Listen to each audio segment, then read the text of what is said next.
Bismillahirrahmanirrahim. Assalamualaikum warahmatullahi wabarakatuh. Jumpa lagi bersama Bapak Iin Wahyudin dalam mata pelajaran Pendidikan Pancasila dan Kewarganegaraan. Sebelum kita memulai proses pembelajaran, marilah kita berdoa. Berdoa dimulai.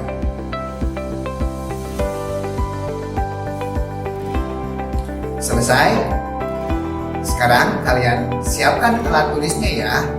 Nanti kalau ada materi atau hal-hal yang penting dari materi yang Bapak sampaikan, silahkan catat di buku catatan kalian masing-masing.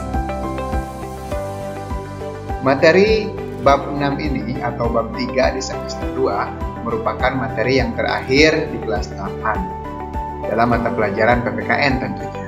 Dan untuk judulnya sendiri yaitu memperkuat komitmen kebangsaan. Nah, di materi ini kalian akan banyak belajar mengenai sejarah terbentuknya negara Republik Indonesia, kemudian bagaimana proses kemerdekaan dan tokoh-tokoh atau pahlawan kemerdekaan dari mulai tokoh pergerakan nasional sampai dengan tokoh pendiri bangsa, dan kalian akan mempelajari sikap kebangsaan yang mereka miliki dan komitmen kebangsaan dalam meraih kemerdekaan ini.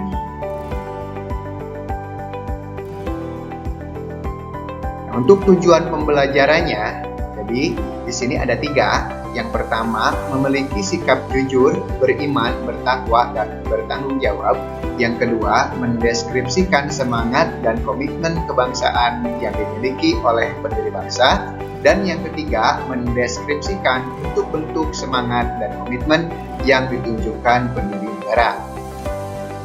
Untuk subbab materinya di sini terbagi menjadi 4 subbab.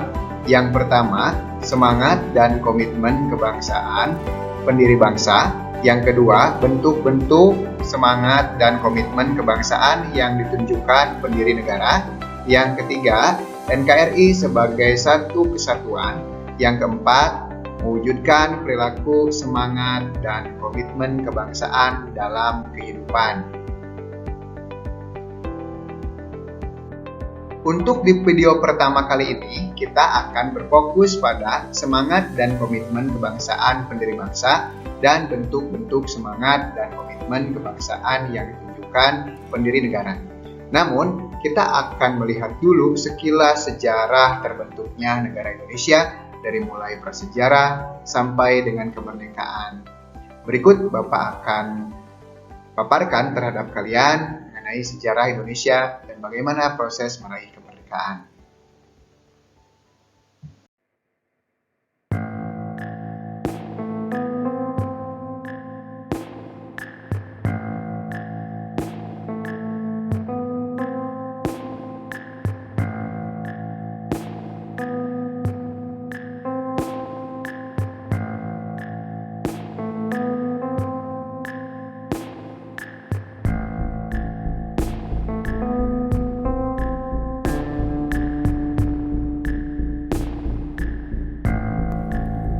Negara Kesatuan Republik Indonesia tidak lahir begitu saja.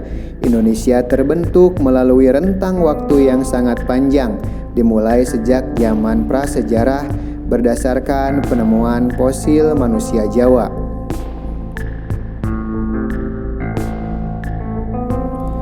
Para cendekiawan India telah menulis tentang Dwipantara atau Kerajaan Hindu Jawa Dwipa di Pulau Jawa dan Sumatera sekitar tahun 200 sebelum Masehi. Kerajaan tersebut dimulai dari Tarumanegara, Kerajaan Sunda, kemudian Sriwijaya yang berkembang pesat di Sumatera yang beribu kota di Palembang. Selanjutnya, abad ke-14 juga menjadi saksi bangkitnya sebuah kerajaan Hindu di Jawa Timur, yaitu Majapahit, dan setelahnya muncul kerajaan Mataram. Dan wilayah kerajaan-kerajaan tersebut menjadi cikal bakal wilayah negara Indonesia. Kejayaan kerajaan-kerajaan di Indonesia harus terusik dengan masuknya penjajah dari bangsa Eropa dengan membawa misi gold, glory, dan gospel. Penjajahan itu melahirkan perlawanan-perlawanan di berbagai daerah. Pergerakan perlawanan terhadap Belanda dan sekutunya dipimpin oleh tokoh-tokoh pejuang seperti Sultan Hasanuddin, Kapiten Patimura, Pangeran Diponegoro, dan masih banyak lagi. Namun perlawanan masih bersifat lokal dan tidak ada koordinasi sehingga mampu dipatahkan oleh Belanda.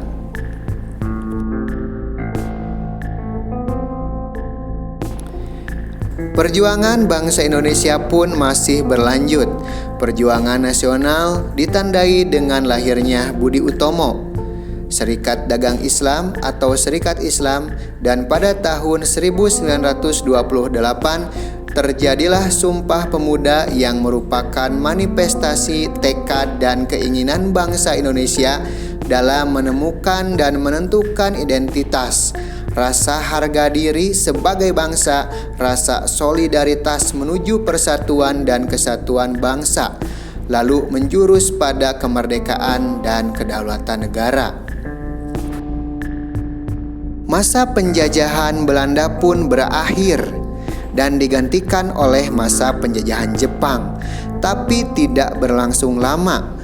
Belanda bersama sekutu berhasil melakukan pengoboman atas dua kota di Jepang, yaitu Hiroshima dan Nagasaki.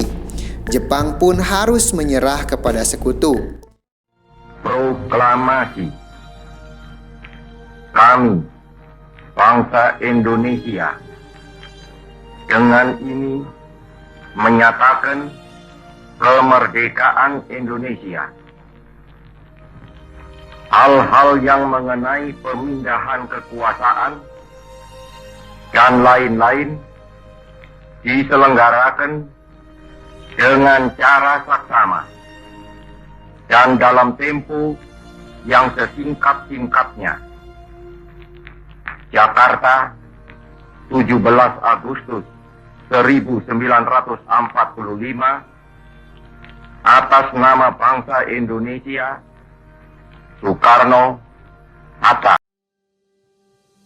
Dari video pemaparan sejarah Indonesia yang barusan kita saksikan, kemudian bagaimana perjuangan pergerakan dari mulai zaman kerajaan sampai ke zaman pergerakan nasional dan pada masa proklamasi, itu menunjukkan semangat dan komitmen kebangsaan dan juga bentuk-bentuk semangat dan komitmen kebangsaan tersebut yang ditunjukkan para pejuang yang tetap terus berkomitmen walaupun sampai berkorban jiwa raga untuk mewujudkan Indonesia yang merdeka.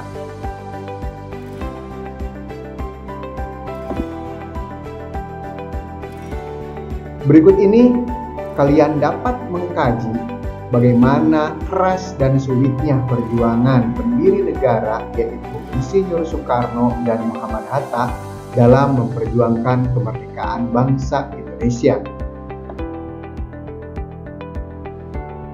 Perjuangan Insinyur Soekarno didasarkan semangat dan komitmen akan kemerdekaan Indonesia.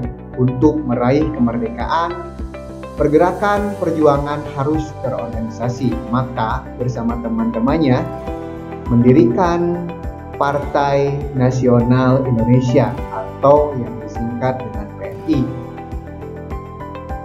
Kemudian, karena Soekarno mendirikan partai tersebut, beliau sampai harus ditangkap oleh Belanda dan dijebloskan ke penjara, yaitu penjara Bancai di Bandung.